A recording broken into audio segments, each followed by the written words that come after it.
नमस्कार दोस्तों, Rajpati channel Bhojpuri song में हार्दिक स्वागत है आप सभी का।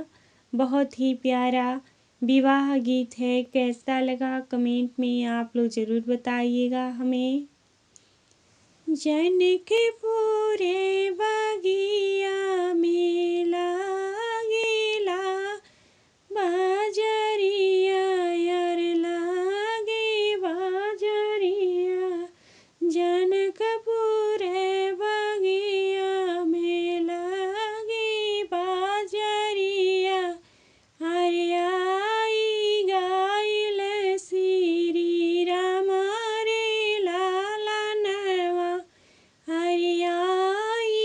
गाइल श्री राम रे लाला नवा, हरि कहवा से गुरुआ में कहवा से लक्ष्मण, हरि कहवा से गुरुआ में कहवा से लक्ष्मण, हरि कहवा से आवे श्री राम रे लाला नवा, हरि कहवा से आवे श्री राम रे लाला नवा, हरि अवधपुर से गुरुआ में अवधपुर से लक्ष्मण, हरि अवधपुर से गुरुआ में अवधपुर से लक्ष्मण, हरि अवध से आवे श्री राम रे लाला नवा, हरि अवधपुर से आवे श्री राम रे लाला नवा, हरि काहे खातिर गुरुआ में काहे खातिर लक्ष्मण, हरि काहे खातिर गुरुआ में काहे खातिर लक्ष्मण, हरि काहे खातिर आवे श्री राम रे लाला नवा,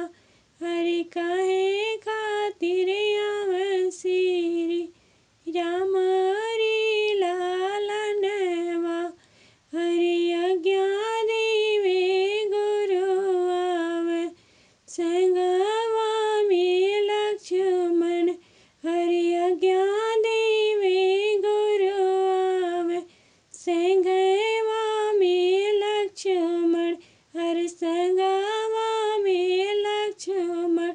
हर धनुष तोड़े आवे श्री राम रे लाला नवा, हर धनुष तोड़े आवे श्री राम रे लाला नवा, हर धनुष तोड़े आवे श्री राम रे लाला नवा, हर सीता ब्याहन आवे श्री राम रे लाला नवा, हर सीता ब्याह लाए जाने आयो रे लाला नवा, हर जनकपुर में आयो सिया राम रे लाला नवा, हर जनकपुर में आयो सिया राम रे लाला नवा। वीडियो अच्छा लगा हो तो प्लीज़ लाइक शेयर सब्सक्राइब ज़रूर कीजिएगा। धन्यवाद दोस्तों।